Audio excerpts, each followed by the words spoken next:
जय श्री राधे। मैं आचार्य प्रसून कौशल, astrologer and motivational speaker. हमारे यूट्यूब चैनल में आप सभी प्रिय दर्शकों का एवं शुद्ध श्रोताओं का स्वागत है।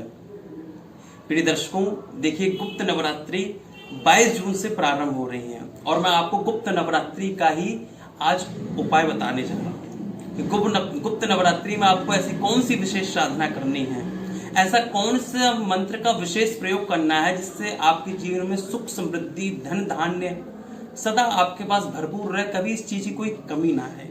गुप्त नवरात्रि किसे कहते हैं, गुप्त नवरात्रि में किन किन नियमों का पालन करना चाहिए, गुप्त नवरात्रि में कैसे सिद्धियां की जाती है, मैं आज आपको संपूर्ण जानकारी दूंगा और विशेष उपाय बताऊंगा कि कैसे आप इस उपाय को करके अपने घर में धन धान्य सुख समृद्धि प्राप्त कर सकते हैं सदैव के लिए। देखिए, जो 4 नवरात्रियां पड़ती हैं एक साल में हमारे यहाँ, 2 होती है प्रकट नवरात्रि और 2 होती है गुप्त नवरात्रि। प्रकट नवरात्रि तो हम सब लोग मनाते हैं, व्रत भी रखते हैं, घट की स्थापना करते हैं, कलश की स्थापना करते हैं, जवारे बोते हैं अपने अपने घर में, सब कुछ करते हैं। पर जो 2 गुप्त नवरात्रियां होती हैं, ये 2 गुप्त नवरात्रि एक तो बहुत से लोग जानते नहीं हैं और जो बहुत से लोग जानते हैं तो वही लोग इनकी साधना भी करते हैं। इन नवरात्रियों को गुप्त क्यों कहा गया? देखिए, सबसे पहले गुप्त इसलिए कहा गया क्योंकि इन नवरात्रियों में गुप्त साधना की जाती हैं।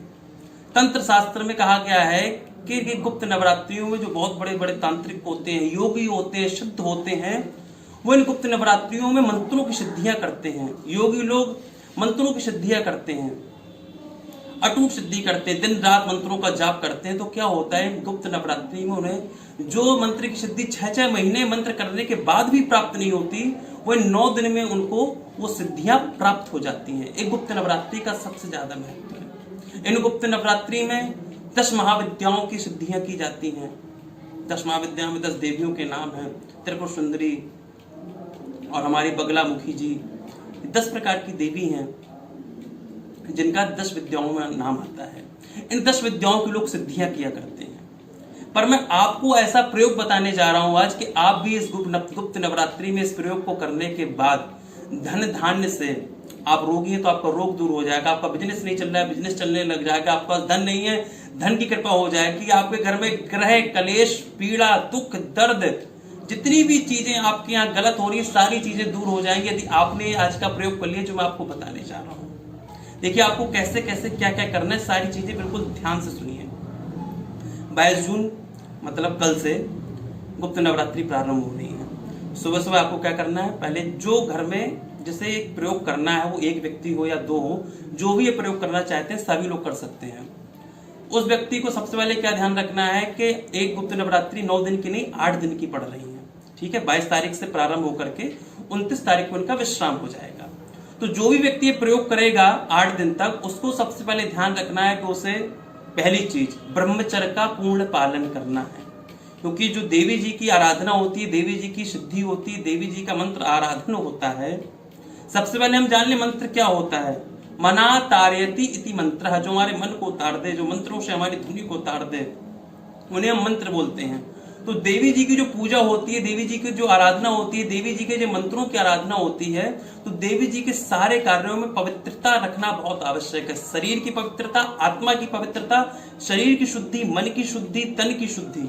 इसलिए नवरात्रि भर आपको जो भी प्रयोग करे उसे ब्रह्मचर्य का पालन पूर्ण रूप में रखना है, पहली चीज।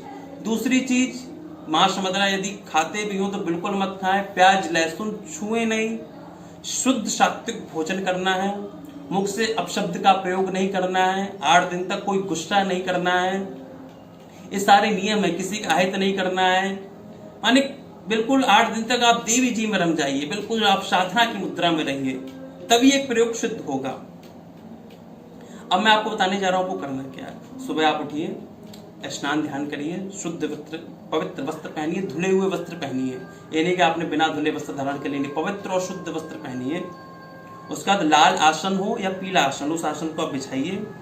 आप चाहें तो कलश की स्थापना कर सकते हैं, जवारे नहीं हुए तो कोई आवश्यक नहीं है। एक दुर्गा जी की या लक्ष्मी जी की प्रतिमा को स्थापित करिए कलश के पास। अब आपको करना क्या, देखिए, पहला प्रयोग तो यह है कि आपको डेली इलायची, आप जानते हैं हरी इलायची, उस इलायची को आप पहले बैठ जाइए अपने आसन में, स्थापना कर, कलश की स्थापना कर दीजिए, कलश का पूजन षोडशोपचार विधि से पूजन कर दीजिए, धूप दीप नैवेद्य सारी चीज़ों से। फिर लक्ष्मी जी की आपने फोटो स्थापित की है, प्रतिमा स्थापित की है, उसका षोडशोपचार धूप दीप नैवेद्य दक्षिणा सारी चीज़ों से पूजन करने के बाद आप ध्यान लगाइए। उसके बाद आपको क्या करना है कि जो आपको लेनी है इलायची, हरी इलायची को आप हाथ में लीजिए और फिर महालक्ष्मी जी का ध्यान करिए, उनके शांति स्वरूप का ध्यान करिए महालक्ष्मी जी का। हे माँ लक्ष्मी माता, मैं आपका ध्यान कर रहा हूँ, ऐसी आप कृपा करिए, आप साक्षात आकर के मेरे घर में आकर के विराजमान हो जाइए, और ऐसी विराजमान होइए आकर के, फिर कभी हमारे घर से कभी मत जाइए। ऐसी आप प्रार्थना करिए मनी मन महालक्ष्मी से। और ये प्रार्थना करने के बाद फिर उस जो वो है हरी इलायची, उसको आप दुर्गा जी हो या माँ लक्ष्मी हो, जिनकी भी आपने फोटो स्थापित की है, प्रतिमा स्थापना की है, माँ लक्ष्मी जी की करिए, क्योंकि आप धन प्राप्ति के लिए कर रहे हैं, तो आप उस इलायची को उनके चरणों में चढ़ा दीजिए।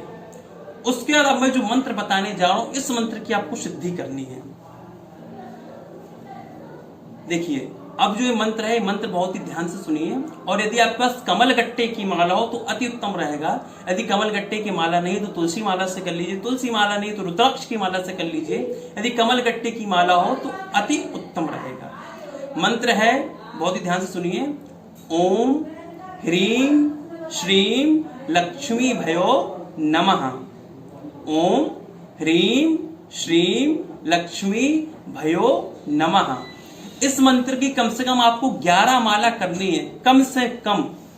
एक माला 108 मनकी की होती है, 11 माला करनी है। ज्यादा से ज्यादा यदि आप साधना कर रहे हैं तो मैं कहना चाहूंगा आप 21 माला करिए, 51 माला करिए, हो सके तो आप 108 माला भी कर सकते हैं।